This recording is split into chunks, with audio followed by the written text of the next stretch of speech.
Welcome to French Avenue, microphone. Welcome to French Avenue Microphone. Bienvenue dans cet épisode de French Avenue, le podcast où nous partageons nos conseils et nos expériences pour apprendre le français. Dans cet épisode particulier, nous abordons un aspect fondamental de l'apprentissage des langues, la peur de faire des erreurs. Cette peur, qui touche de nombreux apprenants, est souvent un obstacle majeur à la pratique et au progrès. Pourtant, comme nous allons le découvrir aujourd'hui, faire des erreurs fait partie intégrante du processus d'apprentissage, et c'est précisément grâce à ces erreurs que nous pouvons avancer. John Miller, notre invité spécial, partage comment il a appris à surmonter ses hésitations et à continuer à parler français avec confiance, même lorsqu'il commet des erreurs. Il nous raconte comment il a modifié son approche de l'apprentissage et a trouvé des moyens efficaces pour rester motivé et persévérer. En compagnie de Emily Davis, qui l'interviewe, John explique comment la régularité, la patience et une attitude positive ont été essentielles pour améliorer ses compétences en français. Ce podcast est une véritable source d'inspiration pour tous ceux qui se sentent démoralisés ou qui ont peur de faire des erreurs en parlant français. Parfois, nous oublions que les erreurs ne sont pas un échec, mais un moyen d'apprendre. John nous montre comment cette mentalité peut transformer non seulement notre approche de l'apprentissage, mais aussi notre perception de la langue et de sa culture. Alors, si vous aussi vous avez déjà été confronté à cette peur, ou si vous êtes simplement curieux d'en savoir plus sur les stratégies qui permettent de briser ce blocage, restez avec nous pour une discussion enrichissante. Découvrez comment l'attitude joue un rôle crucial dans l'apprentissage des langues et pourquoi il est important de ne pas se laisser freiner par la crainte de l'échec. Et rappelez-vous, chaque erreur est un pas de plus vers la maîtrise de la langue. Dans cette vidéo, John Miller nous parle de ses premières difficultés avec le français et de la manière dont il a appris à les surmonter. Il explique en détail comment la pratique régulière, même en faisant des erreurs, l'a aidé à améliorer ses compétences linguistiques. Vous apprendrez également des techniques pour mieux gérer la frustration et comment rester motivé même lorsque les progrès semblent lents. Si vous cherchez des conseils pratiques pour rendre votre apprentissage plus agréable et efficace, cette vidéo est faite pour vous.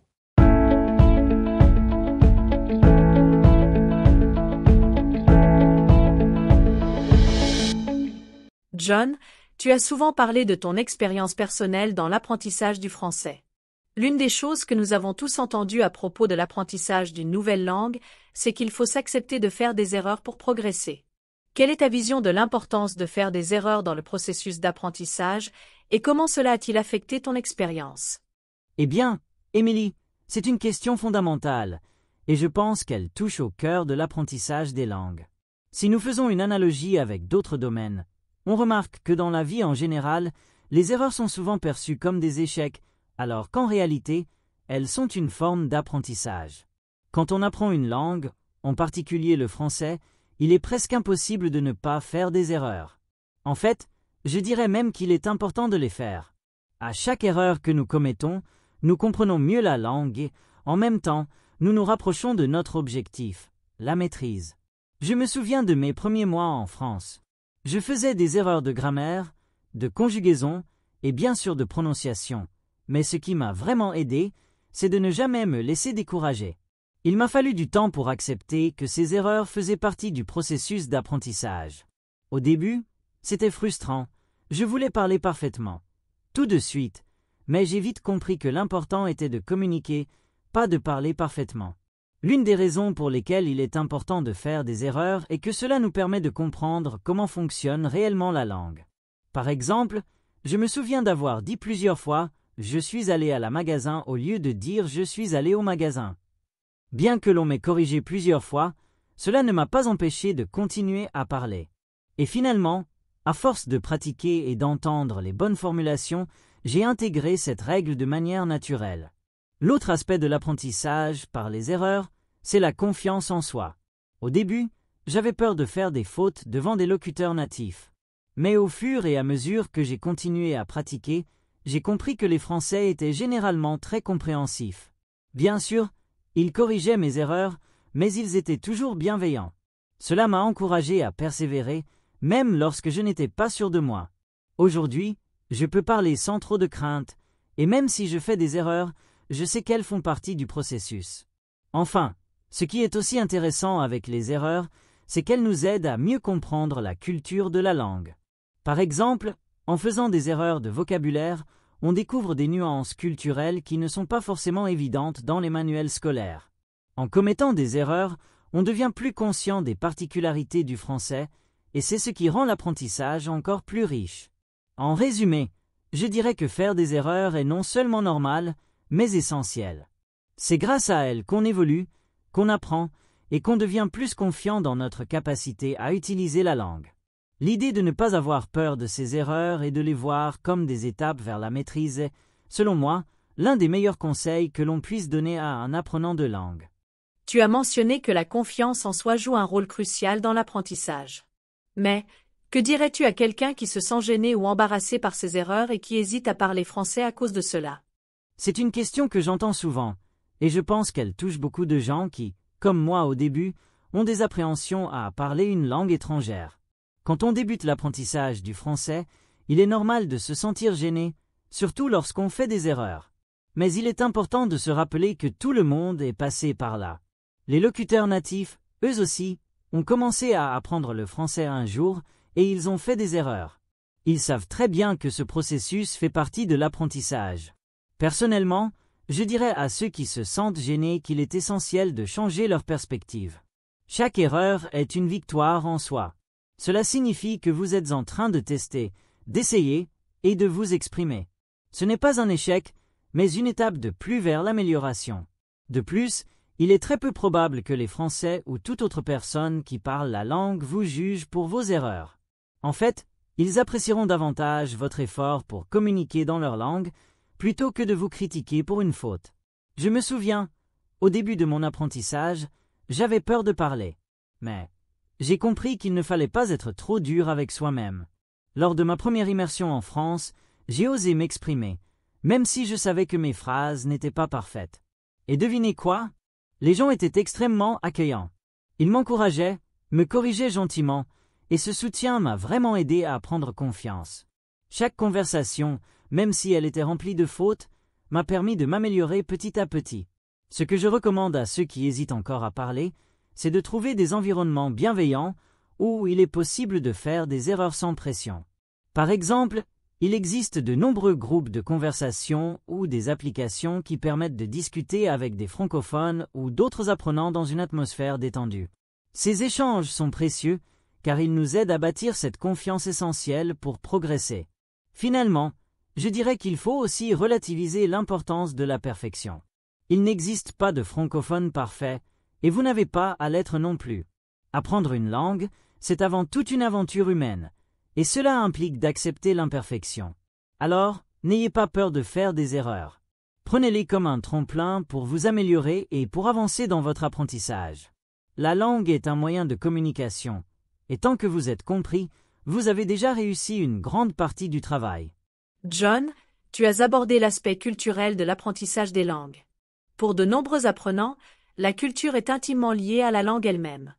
Dans ton parcours, as-tu découvert des aspects culturels du français qui t'ont particulièrement marqué ou qui t'ont aidé à mieux comprendre la langue?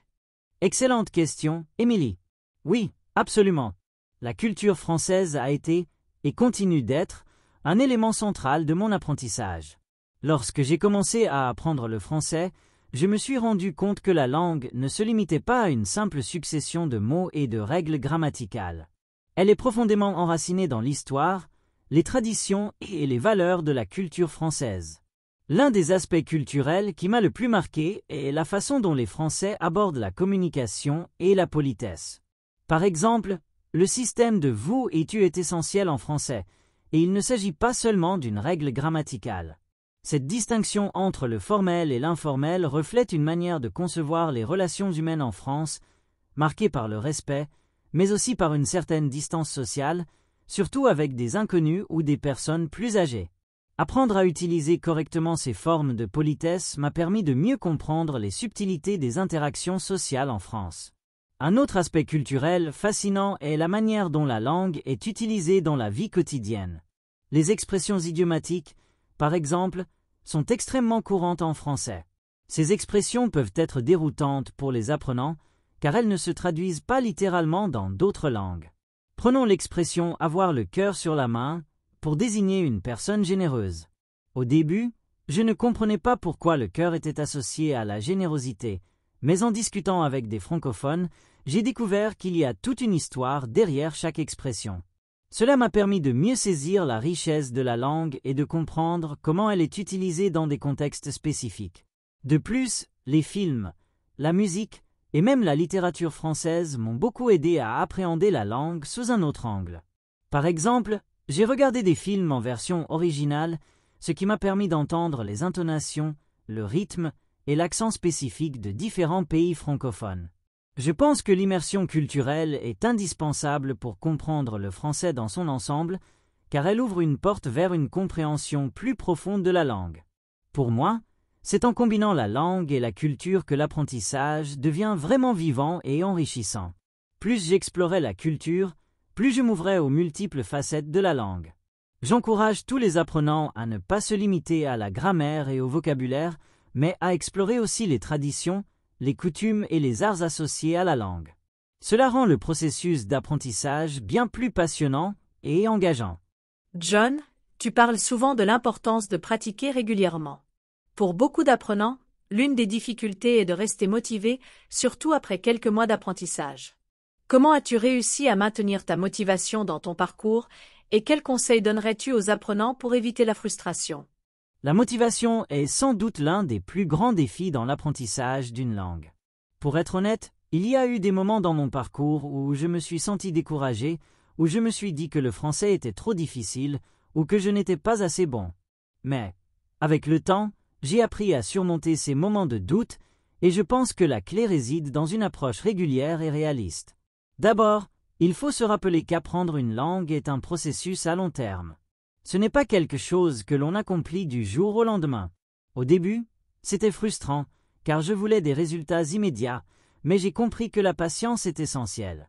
Par exemple, j'ai commencé par pratiquer un peu tous les jours, même si c'était seulement 10 ou 15 minutes par jour. Cela m'a permis de rester en contact avec la langue, sans me sentir accablé par le besoin d'étudier pendant des heures. Ensuite, je dirais qu'il est important de célébrer les petites victoires. Apprendre un mot nouveau, comprendre une règle de grammaire difficile ou même avoir une conversation simple dans la langue sont des progrès significatifs. Parfois, on oublie de se féliciter pour ces petites étapes, mais elles sont en réalité très importantes. C'est un peu comme gravir une montagne. Chaque petit pas nous rapproche du sommet. Je pense aussi qu'il est crucial de rendre l'apprentissage aussi agréable et varié que possible. Personnellement, j'ai trouvé des moyens d'intégrer le français dans ma vie quotidienne de manière ludique. J'ai commencé à regarder des séries françaises, à écouter de la musique francophone et même à lire des bandes dessinées en français. Ces activités ne me semblaient pas être des études formelles, mais elles m'ont permis de rester motivé tout en pratiquant la langue de manière plus naturelle. Un autre conseil que je donnerais aux apprenants est de ne pas avoir peur de faire des erreurs. Au contraire, il faut les accepter comme faisant partie du voyage. Les erreurs font partie de l'apprentissage et chaque erreur nous rapproche un peu plus de notre objectif. Lorsque j'ai commencé à me concentrer sur le plaisir d'apprendre et à accepter mes erreurs, la frustration a diminué et la motivation est revenue. Enfin, je dirais que la pratique en groupe ou avec d'autres personnes peut être extrêmement motivante. Il existe de nombreux groupes d'échange linguistique ou des applications où l'on peut parler avec des francophones ou d'autres apprenants. Ces interactions peuvent être à la fois enrichissantes et stimulantes, et elles apportent une dimension sociale à l'apprentissage qui rend l'expérience plus agréable. En résumé, je dirais que la motivation vient lorsque l'on adopte une approche régulière, qu'on accepte les erreurs et qu'on trouve des moyens de rendre l'apprentissage fun. L'essentiel est de ne pas se décourager, de persévérer et de célébrer chaque progrès, même les plus petits.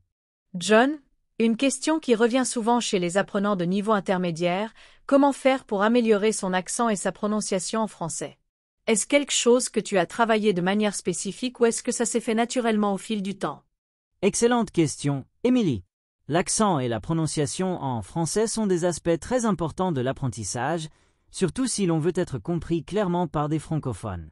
Je dirais que c'est quelque chose sur lequel j'ai dû travailler spécifiquement, mais qui s'est aussi amélioré au fil du temps grâce à la pratique régulière et à l'exposition à la langue. Au début, je n'étais pas particulièrement conscient de mon accent. Comme beaucoup de débutants, je me concentrais principalement sur le vocabulaire et la grammaire. Mais assez vite, j'ai réalisé que, même si on connaît beaucoup de mots et de règles, une mauvaise prononciation peut rendre la communication difficile. C'est là que j'ai décidé de me concentrer davantage sur l'aspect phonétique de la langue. L'une des premières choses que j'ai faites a été d'écouter beaucoup de français. J'ai commencé à regarder des films, des séries et des vidéos en français en prenant soin de bien écouter l'accent et la manière dont les mots étaient prononcés. J'ai aussi écouté des podcasts et des chansons françaises.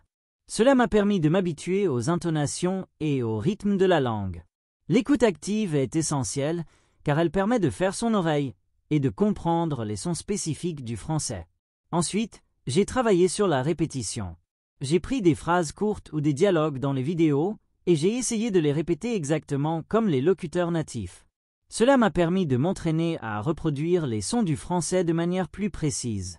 Parfois, je prenais des enregistrements de ma propre voix pour les comparer avec celles des locuteurs natifs. C'était un excellent moyen de repérer les différences et d'ajuster ma prononciation. Une autre méthode que j'ai trouvée utile a été de travailler avec un professeur ou un partenaire linguistique. Avoir quelqu'un pour corriger ma prononciation en temps réel m'a beaucoup aidé. Parfois, même si je pensais prononcer un mot correctement, je ne me rendais pas compte que j'étais encore un peu loin du son authentique. Les corrections en direct sont très efficaces et cela m'a permis de progresser plus rapidement. Enfin, il faut aussi être patient avec soi-même. Améliorer son accent prend du temps et de la pratique, mais la clé est de ne jamais abandonner.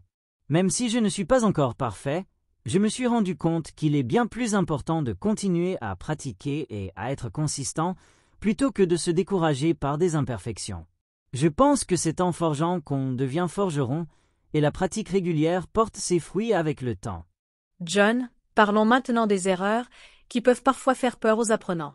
Quelle est, selon toi, l'erreur la plus courante que les gens font lorsqu'ils commencent à apprendre le français et comment peut-on éviter de tomber dans ce piège? C'est une question très pertinente, Émilie. En fait, je pense qu'il y a une erreur très courante que presque tous les apprenants font au début et qui peut vraiment freiner leur progression. Cette erreur, c'est d'avoir peur de faire des erreurs. Paradoxalement, beaucoup d'apprenants évitent de parler ou de pratiquer parce qu'ils ont peur de se tromper. Mais l'apprentissage d'une langue, surtout une langue aussi complexe que le français, ne peut se faire que par les erreurs. Au début, j'étais moi-même victime de cette peur de l'erreur. J'avais peur de mal conjuguer un verbe, d'utiliser un mauvais mot ou de prononcer quelque chose de manière incorrecte. Ce type de peur m'a empêché de prendre des risques et d'utiliser la langue autant que je le devrais. Mais, au fur et à mesure de mes progrès, j'ai réalisé qu'il est bien plus utile de faire des erreurs que de les éviter. L'erreur la plus fréquente que j'ai observée chez les apprenants de niveau A2 à C2 est la crainte de parler par peur de l'incompréhension. On veut être parfait, tout de suite, et on se dit que si l'on fait une erreur, cela pourrait nuire à notre crédibilité ou nous rendre moins compétents. Mais en réalité, ce sont ces erreurs qui nous enseignent le plus. Elles nous permettent de nous ajuster et de comprendre où nous devons faire des efforts pour progresser. Pour éviter ce piège, je conseille de changer sa vision de l'erreur. Plutôt que de la voir comme un échec, il faut la considérer comme une étape naturelle dans l'apprentissage. Chaque fois que l'on fait une erreur, on apprend quelque chose de nouveau. Cela peut être une règle de grammaire, une bonne prononciation ou une expression qui ne se dit pas de la manière que l'on pensait. Une autre erreur courante est de vouloir trop en faire, trop vite. Par exemple, certains apprenants se lancent dans des conversations avec des locuteurs natifs dès le début, mais leur vocabulaire limité et leur manque de fluidité les font rapidement se sentir frustrés. Il est important de se fixer des objectifs réalistes et d'accepter que l'apprentissage d'une langue est un marathon, pas un sprint. Avancer à son rythme est essentiel pour éviter la surcharge et le découragement. Enfin, je dirais que les apprenants doivent aussi s'efforcer de se concentrer sur la communication plus que sur la perfection. Parfois, il vaut mieux être compréhensible plutôt que parfait. Même si vous faites des erreurs, l'essentiel est d'être capable de vous faire comprendre et de maintenir la conversation. La langue est avant tout un outil de communication, et tant que vous arrivez à échanger des idées, vous êtes sur la bonne voie. En résumé, l'erreur la plus courante est celle de la peur de faire des erreurs. Il faut l'accepter et en tirer des leçons.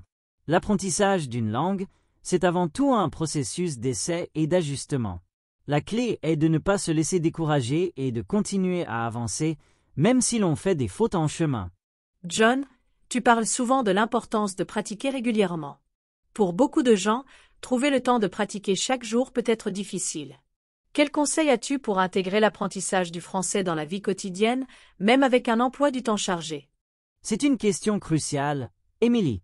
Effectivement, l'un des plus grands défis pour les apprenants de langue est de trouver le temps de pratiquer tous les jours, surtout lorsqu'ils ont un emploi du temps bien rempli avec le travail, les études et les autres responsabilités. Cependant, je crois fermement que même avec un emploi du temps serré, il est tout à fait possible d'intégrer l'apprentissage du français dans la vie quotidienne. Le premier conseil que je donnerais est de profiter des moments morts. Par exemple, lorsque je fais mes trajets en transport en commun, ou même pendant que je fais le ménage ou que je cuisine, j'écoute des podcasts en français ou des chansons françaises. C'est un excellent moyen de maximiser le temps, surtout quand on ne peut pas se concentrer pleinement sur l'étude. En écoutant des conversations ou des émissions, on apprend des expressions courantes et on améliore sa compréhension orale sans avoir à bloquer un moment spécial dans sa journée. Ensuite, je recommande de fractionner la pratique. Au lieu de consacrer une heure entière à l'étude du français, pourquoi ne pas répartir cette heure sur plusieurs moments dans la journée? Par exemple, 10 minutes le matin pour réviser du vocabulaire, 15 minutes pendant la pause déjeuner pour lire un article en français et 20 minutes le soir pour pratiquer la conjugaison ou répondre à un exercice de grammaire. Ces petites sessions réparties tout au long de la journée peuvent être tout aussi efficaces que des sessions longues, car elles permettent de maintenir l'esprit en alerte sans se sentir accablé. Il est également essentiel de rendre l'apprentissage ludique. Apprendre une langue ne doit pas forcément être une corvée. J'ai trouvé que l'utilisation d'applications de langue, de jeux ou même de vidéos YouTube de manière interactive peut rendre l'apprentissage plus agréable et moins contraignant.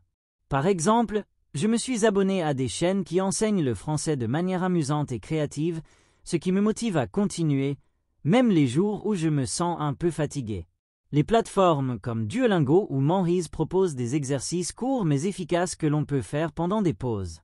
Un autre conseil est de combiner l'apprentissage avec des activités que l'on aime déjà.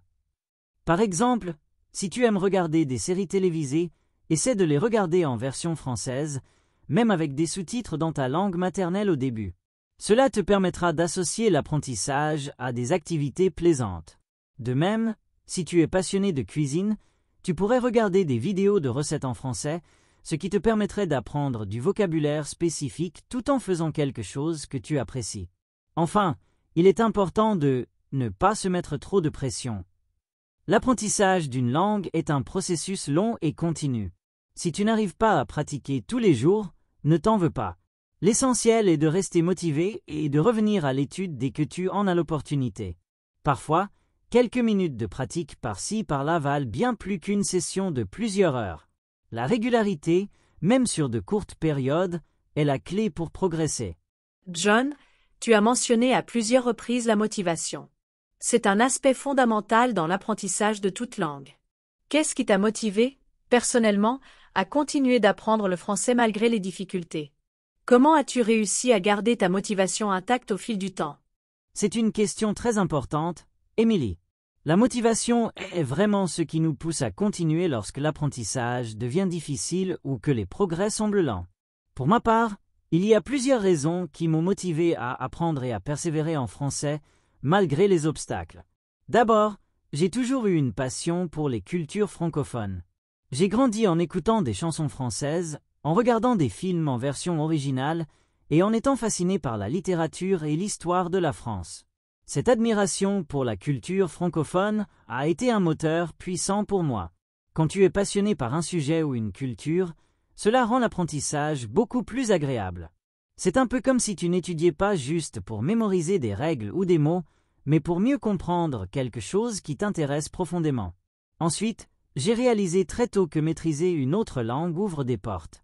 Le français n'est pas seulement une langue parlée en France, mais aussi dans de nombreux autres pays à travers le monde, et cela m'a permis de voyager, de découvrir de nouvelles personnes et d'échanger des idées. Cette perspective m'a donné une motivation supplémentaire.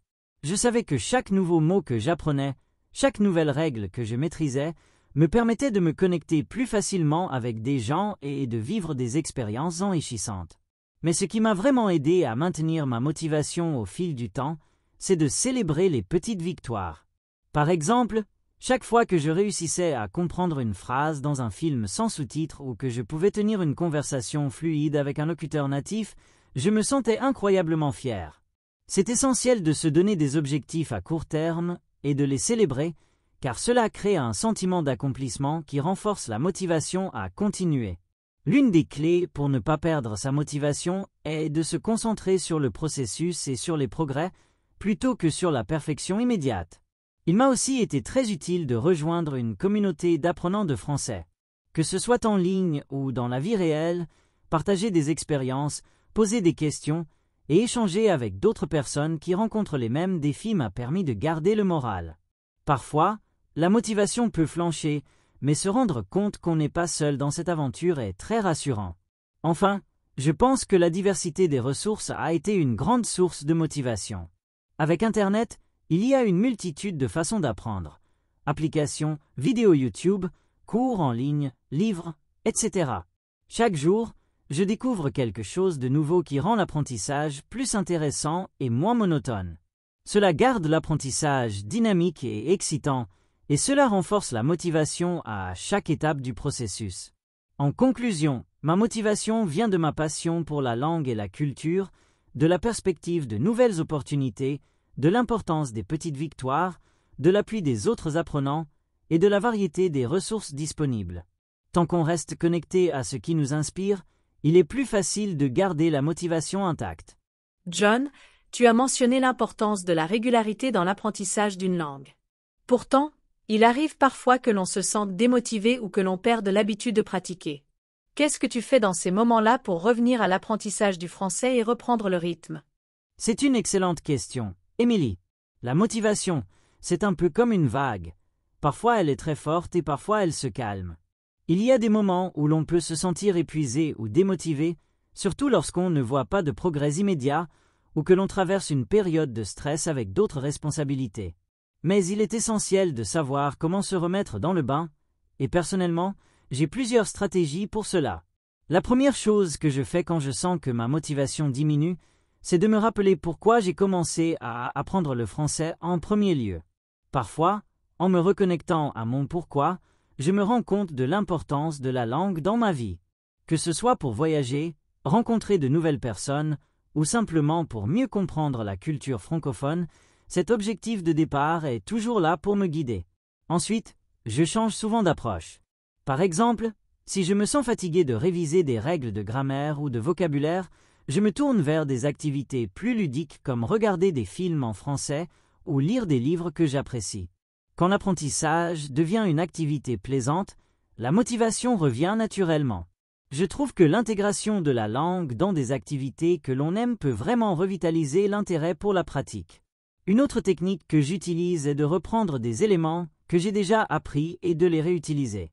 Par exemple, je réécoute des podcasts que j'ai déjà entendus ou je relis des livres que j'ai déjà lus en français.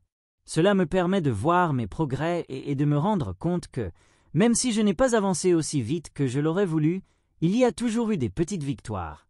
Cette prise de conscience de mes progrès me redonne de la motivation. Je crois aussi qu'il est important de ne pas être trop dur avec soi-même. Parfois, on se met une pression énorme pour être parfait dans la langue, ce qui peut mener à la frustration. Dans ces moments-là, je me rappelle que l'apprentissage est un voyage et chaque étape, même les moments où l'on semble stagner, fait partie du processus. Lorsque je me permets d'être plus flexible avec mes attentes et que je me souviens que l'essentiel est d'avancer, même lentement, ma motivation revient. Enfin, j'essaie de partager mes expériences avec d'autres apprenants ou avec des locuteurs natifs. Parler de mes difficultés, poser des questions ou simplement partager mes petites réussites me permet de me reconnecter avec l'apprendre et de retrouver cette sensation d'avancer. Le soutien social, même virtuel, peut vraiment faire une différence.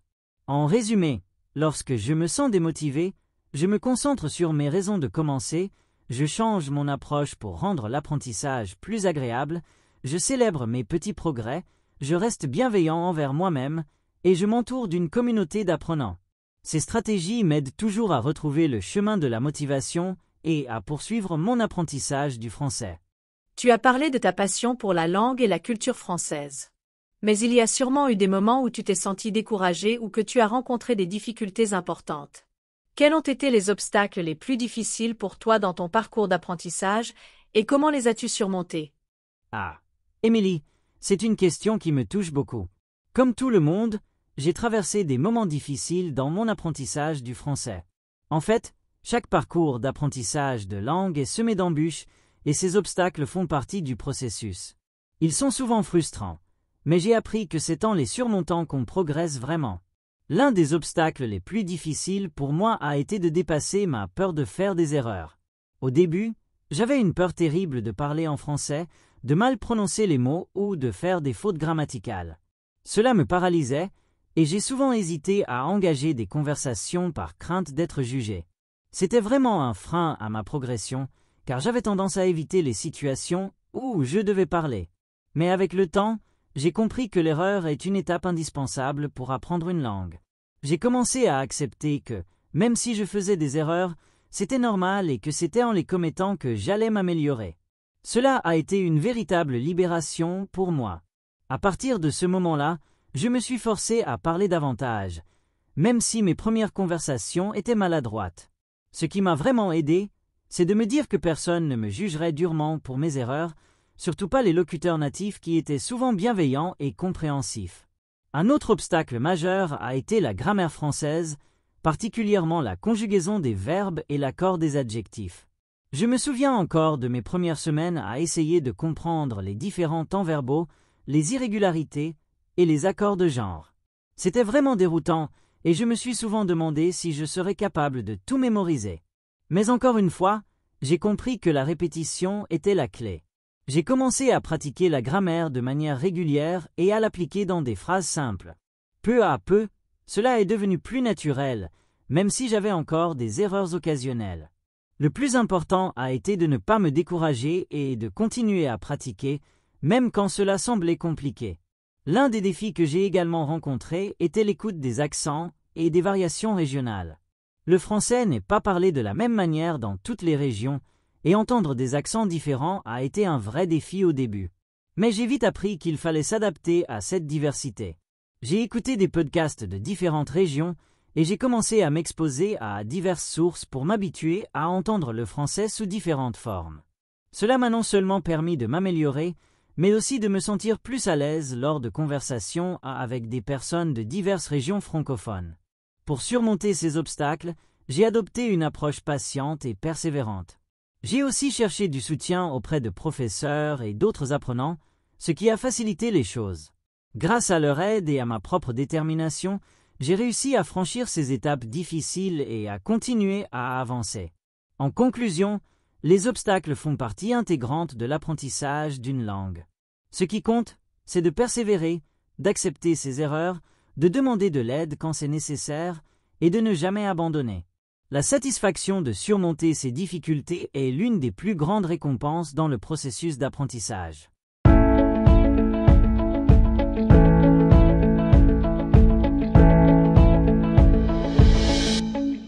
Si vous avez aimé cette vidéo, n'oubliez pas de lui attribuer un j'aime et de partager votre expérience ou vos défis d'apprentissage du français dans les commentaires ci-dessous.